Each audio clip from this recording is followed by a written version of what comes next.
to all of our listeners and viewers around the country and around the world. We begin today's show on the landmark settlement between Wall Street giant Goldman Sachs and the Securities and Exchange Commission. On Thursday, Goldman Sachs agreed to pay $550 million to resolve a civil fraud lawsuit over selling a mortgage investment that was established to fail. The investment consisted of pools of risky mortgages that had been packaged together. According to the SEC, the pools were picked by another Goldman client, John Paulson, who was betting against their success. Robert Khuzami, the director of the Division of Enforcement at the SEC, announced the settlement.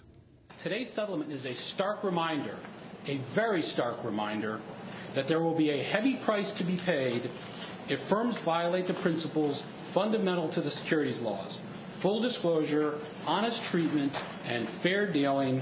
And those principles do not change regardless of how complex the product or how sophisticated the investor.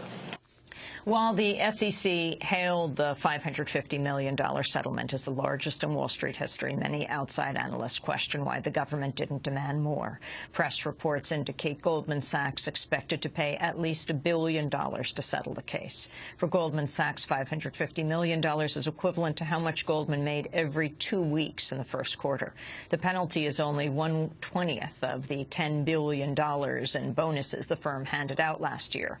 Investors responded favorably to the settlement as Goldman Sachs shares jumped by 5% in late trading, adding far more to the firm's market value than the amount it'll have to pay in the settlement. To talk more about Goldman Sachs, we're joined by Matt Taibbi, a reporter with Rolling Stone. Last year, he published a widely read article about Goldman called The Great American Bubble Machine. Welcome to Democracy Now!, Matt. Good morning. First, your response to this settlement. Obviously it's the biggest settlement in SEC history, and people shouldn't overlook the fact that since the suit was announced, Goldman has lost about $25 billion in share value. However, it's smaller than everybody expected. I mean, the people that I've been talking to in the last few weeks, the number everybody thought was the baseline was $1 billion.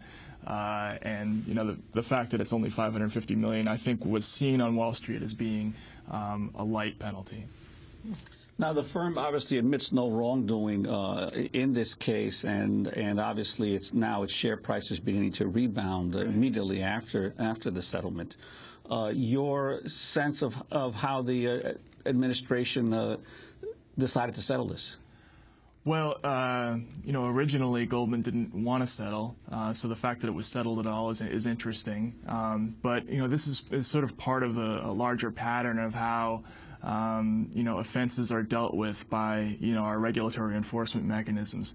Going back, 20 years, almost every time we have an instance where a very powerful bank is caught doing something, unethical or immoral, the procedure tends to be a fine, which is much less than the profits they generated using that activity, followed by no admission of criminal wrongdoing, and of course nobody ever goes to jail. And the most famous example of that was the so-called global settlement after the internet stock bubble, in which a variety of offenses involved with the tech bubble were sort of lumped together by then Attorney General Spitzer. And although some companies took a big hit, Citigroup had to pay $400 million, it was much less than all these guys made during the stock bubble. And so the important fact here is that these companies know that even if they get caught, the worst case scenario, they're going to pay a fraction of the money they make doing this stuff, and that's why they're continually emboldened to do it.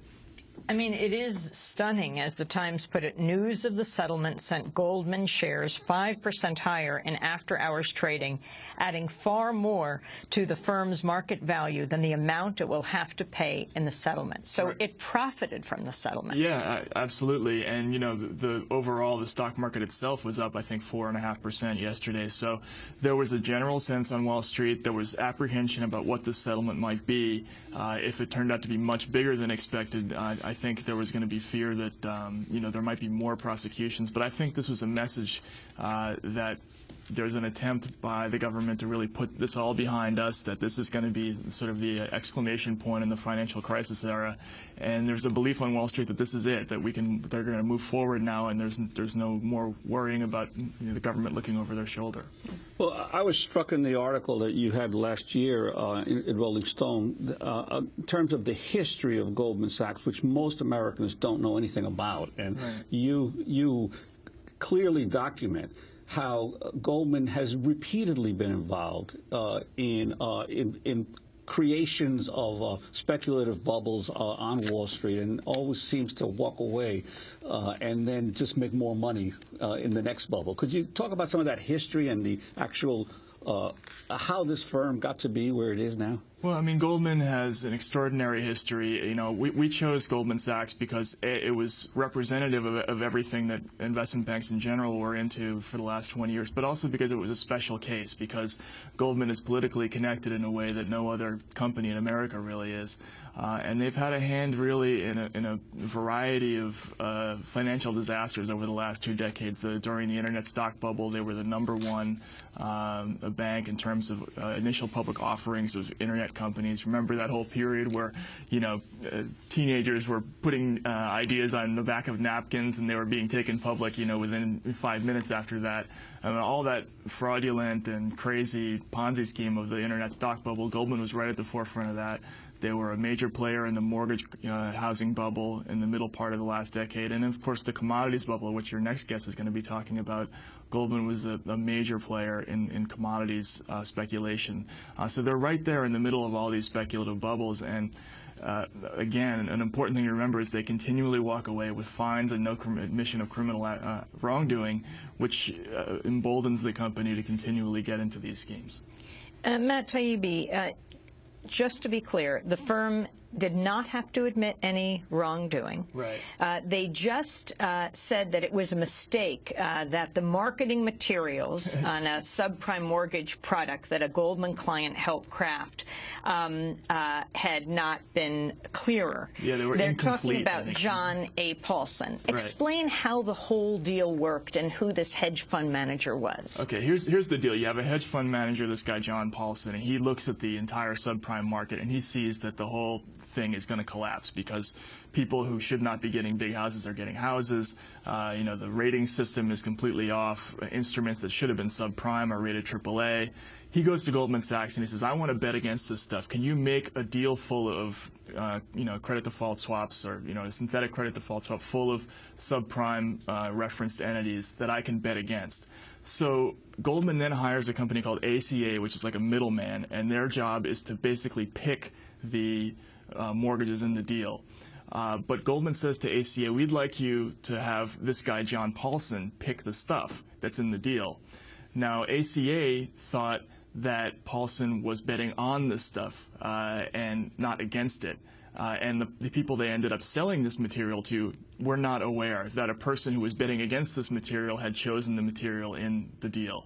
And so, you know, when you're selling somebody this stuff and they think that the people who chose it are long when they're actually short, well, that's, you know, to say that they just overlooked it and they forgot to include that fact is, you know, it's a major, major omission. And this, you said before that Goldman Sachs originally wanted to go to trial, but it wasn't there the potential that a trial would bring out much more information especially under oath, Sure. than so far has come out in public, and that therefore they avoided exposing the inner workings of the company as a result of the settlement. Absolutely. You know, had this gone forward, had there been discovery, had there been public testimony, we would have, you know, among other things, the public would have learned an awful lot about how these deals work. But we never ever find out about this stuff. I mean, that's a long-running theme of this. You know, if you defraud somebody off the street, if you're a con man and you defraud somebody out of $1,000, $50,000, you're going to go to jail. I mean, it's not like you know, you're going to have to pay the money back and you can walk on your merry way. That's not the way it works. But in Wall Street, if you commit a massive crime, if you steal not $1,000 but $1 billion, you get to walk away from it, you get to give a little bit of the money back, and then you get to walk away, and nobody goes to jail, and nobody ever hears about it. So let's talk about who's in Washington, who's in the Obama administration from Goldman Sachs.